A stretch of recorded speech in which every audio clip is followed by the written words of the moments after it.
what's your name? And what's your name? Cathy Long. And you're involved with the... with the relief effort at the Notting Hill Methodist Church. Yeah. So you've just come down to volunteer on the day. Can you tell me what led you to do that? Well, when I realised what was happening, and I think I woke up in the middle of the night with a real start, not realising what had happened. Then eventually when I got up, I smelled the smoke and realised what was going on. TV on, and saw the magnitude of it.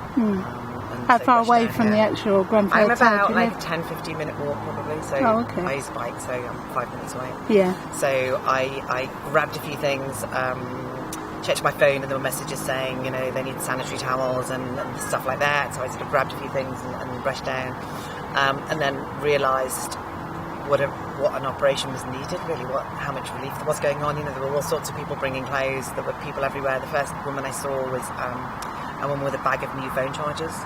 I brought some old phone chargers with me, but she'd gone out and bought new ones. Yeah, brand new. It was first thing in the morning, and people were so organised already.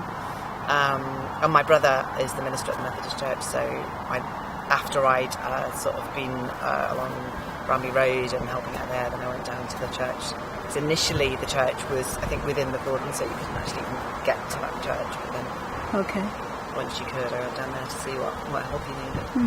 And I don't think any of us saw ourselves as volunteers. Yeah. When we started this, we weren't volunteering for anything, we were just rushing out of the house to help the neighbours.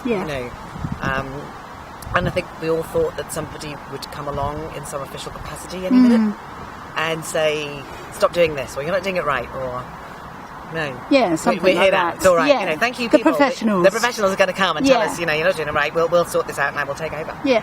And so we carried on, and it was 8 days before anyone from the council came to our church. So we've now ended up sort of managing this effort because we have to. Really. You have to. That's it, isn't it? Nobody else is. Nobody else was doing it, and nobody trusts the council. So even if the council try and do stuff now, nobody trusts them. Yeah. So we have to do it now. We don't really have a choice. I mean, we all describe ourselves not as volunteers, because it's a little bit like we didn't really, not that we don't want to be doing it, we didn't really volunteer for anything. We just turned up and helped and now we have built relationships with residents, and it's a duty, and we know it's what we've got to carry on doing. Yeah. And what day are we on now? Is it day? And it's now day about 18, 19, 19th? Yeah, it's sort of 2.5 weeks. 2.5 weeks in. Yeah. And you said someone from the council came down on the 8th day. Who was it who came? What it was Councillor David Lindsay. I understand that Judith Blakeman had been around before that, but I think not really in an official capacity. And what I sort of find weird is that David Lindsay was great actually when he came, and was, I think, genuinely horrified at the lack of reaction from the council. And actually, he listened and very supportive. The people that we've met personally, no issue with, but some of the other councillors, it was like buses, once one had been and they realised no one else had been to see us. They'd been to the other centres. They all turned up at once. Okay. But they said things like, we really should have been here to say thank you and well done. And it was like, we didn't want you to say thank you and well done. We wanted you to organise this thing. We wanted you to bring water and masks and coordinate the effort between the centres and tell us what needed doing and make sure that we weren't duplicating effort and take control of the situation. And give us some reassurance that there was some proper help there for the residents, because as we gradually realised how little help was being made available to them, we then realised the sort of scale of what we had to do. So when he said he wishes he should have come before and said, congratulated you on how well you were doing, what did he actually propose? I can't actually remember which councillor it was that said that, because there were the two of them. I know it wasn't David Lindsay, it was another couple. What was it they actually came and did that was positive? Well, actually what was positive initially was that he listened. He wrote down what we said, and he was very specific that he wanted to write down verbatim what we said. He wanted quotes from us because he wanted to feed this back straight into a meeting at number 10. So it was reassuring that he was just listening. He didn't argue with us, he didn't disagree. That was quite important. And then gradually there were, systems and structures were put in place. But I think we still found that some of the practical things that we needed weren't being put in place. I think we needed. residents and relatives needed. Yeah. So things like they didn't put any. They eventually put some signs up to the Westway Centre where everybody needed to go. Yeah. For the main support and get passports and stuff. But they didn't put many signs up. They were really near the place. Okay. So the tubes were off, so everybody had to come near the Methodist Church to really get off the bus and then walk through. Yeah. There were no signs. No there. signs. There should have been signs right from Ladbroke Road when people get off the bus. Yeah. You know, people are distraught and confused, and they wouldn't know the area. You know, if they were relatives visiting or whatever. Yeah. And we had signs put up in Arabic because they only put them up in English. Yeah. So we had maps printed so that we could give directions to the policemen, because the policemen weren't all from around here, and they kept getting us the directions. They were from all different parts of the country. Yeah. We give them maps because they're like, I'm from Hackney or whatever. I've never been Yeah. And it's weird to be the people.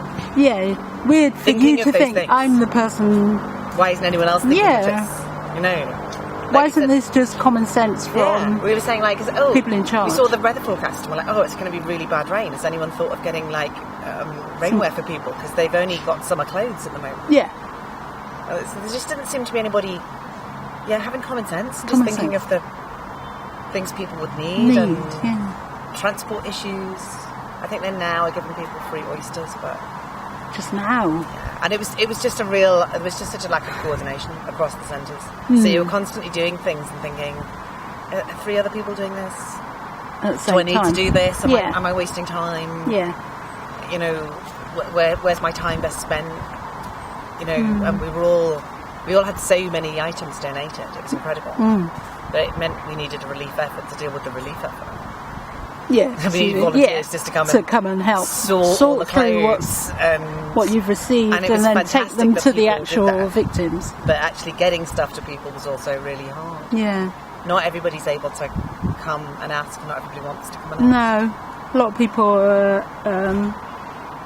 feel that they shouldn't come and beg as well. Yeah. We find sometimes swallow their pride when residents have sort of built up relationships with us that they feel able to ask for things. They don't want to formally and officially ask for something, but they'll say, look, do you mind me asking, could you help me with this?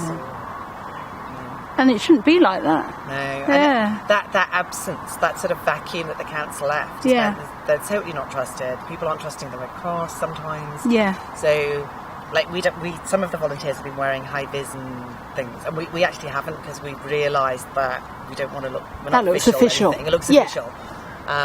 People are more likely to trust us and come and talk to us if you just like a normal person, and normal person.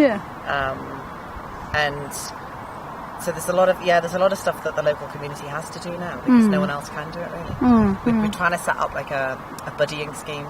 Okay. They've all got an official, all the displaced and affected residents have a key worker from the council. Yeah. But not everybody's either going to have full, maybe, trust in their key worker, or is just going to want to discuss everything with them. You know? Yeah. So we've all realised that this sort of informally, it's ended up that people have buddied up with some of them, but we want to make that a bit more, not formal, but we just want to make sure that everyone's covered. Yeah, everybody's got somebody to talk to. So everybody's got someone that is from the area, that is basically one of their neighbours that they can contact and say, that's a good idea. Yeah. I've got a problem with this, or can you go and buy us some toothpaste, or, you know, we've done shopping for people, because when you've just witnessed and experienced what they've witnessed, you don't really feel like going to Westfield. Yeah. You know. It's this idea that, like, they've been given money. Give me £5,000. Everything's all right now. It's 200 like, or I don't know 500. how long it would be before I would feel like it, but just because I was so exhausted and frazzled, I actually had to get a shop assistant at Marks and Spencer to help me buy all these school uniforms for kids and all of the other stuff I was getting. Because I was like, you know. My head's wrecked. Heads all over the place. All over the place, and they were amazing. You know. Okay. So, have you found that the shops have been really helpful? You know, shops have been amazing. Like on the first day, I rang Marks and Spencer's and said, "Can you get clean underwear down here?" And I think they were already on it. Okay. You know, because you realise that like no one's going to want to wear somebody else's drawers. No. And I would say just for every shop that we just asked for help from. Helped out. Gave it to you. IKEA turned up without being asked, as far as I know, and said, what boxes and bags do you need? Yeah. They saw that we had vigils at the church, so they said, we'll bring you some candles. Okay. That was so helpful. Like we got the O2 at Notting Hill Gate, we got in touch with and said, can you get some phones for a couple of residents who haven't got phones yet? And all the staff pitched in with some credit on the phones. Yeah. Okay. Which is really nice. Yeah. It's lovely. New Line, who are like the local sort of, plumbers and handyman shop, have just been phenomenal. We went to get some tape for the boxes, and they just said, help yourself to anything in the shop. Yeah, it's amazing the community spirit that has come from this. Yeah, it wasn't just the local people, businesses as well. Even when we just needed bags to put stuff in or whatever, they were everybody really pitched in. Okay. So, as we're like 19 days on, how long do you think you will be part of this? For how long? I sort of feel like this isn't ever going to go away. No. I dealt with the aftermath really of the Hillsborough disaster, and that doesn't ever leave you and doesn't ever go away. Oh, okay. And I think you still help and support people. Yeah. It seems weird that on the finally the day came when charges were announced. On the Hillsborough Yesterday. It was the very same day that I went to my first Justice for Grenfell meeting. Yeah. I think actually for probably everyone around here, this is probably a lifetime thing. It's going to have a lifetime impact on the kids that are involved. So in some way I think we'll always have some connection with it. In terms of more instant relief effort, I don't think we consider that we want to wind it down, but I do think we need to get more focused on what needs to be done. Get it a bit more streamlined with some of the other centres. Yeah. So that we're not duplicating